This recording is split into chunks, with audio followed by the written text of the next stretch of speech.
Hi everyone, this is Neil Writer, consultant, audiologist and director of ClearWax. Thank you for joining me in my latest video using the Waxscope. And here we have a patient who attended with quite a bendy and narrow ear canal entrance and also quite a hairy ear canal.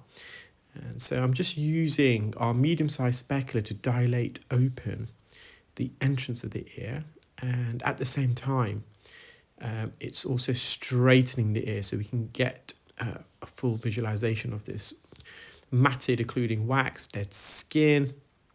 You can see it's coming away there.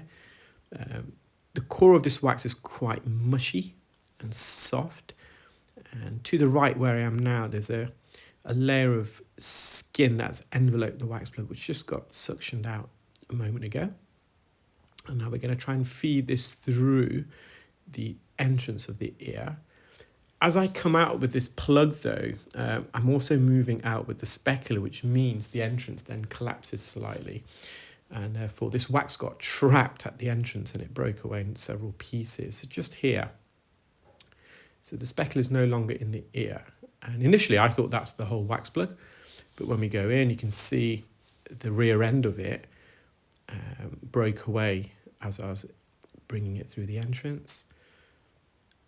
I don't think I needed to use any oil to help coagulate this wax. Normally with this consistency, if you just put a square of medical grade olive oil spray, it will bind together. Now, there's some deeper wax here.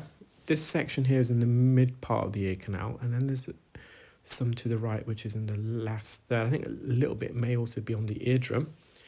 So again, I'm using the left-hand side of the specular to push open their first bend, and I'm trying to tuck in the right-hand side of the specular inside their second bend.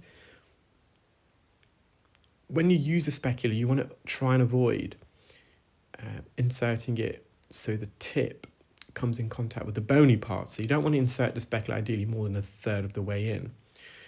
Some of that wax actually was tucked away in the anterior recess, and when I suctioned out the wax in front of it, it also came out from that region. So we just got a bit of dead skin here. This is just on the boundary of the second bend. So that flesh to the right, that's the second bend. So it's about 0.8 millimeters into the ear canal, that part of the ear. Now, some of these hairs were a bit deeper. So normally when you use a specular, it can sometimes push some of these hairs out in the way. But here, you couldn't get the specular too far in as it will be uncomfortable. There's a few hairs there. We can see the eardrum. Slightly vascularis just on the manubrium area. Well, I hope you enjoyed that video, guys. Take care, keep well, and speak soon. Bye.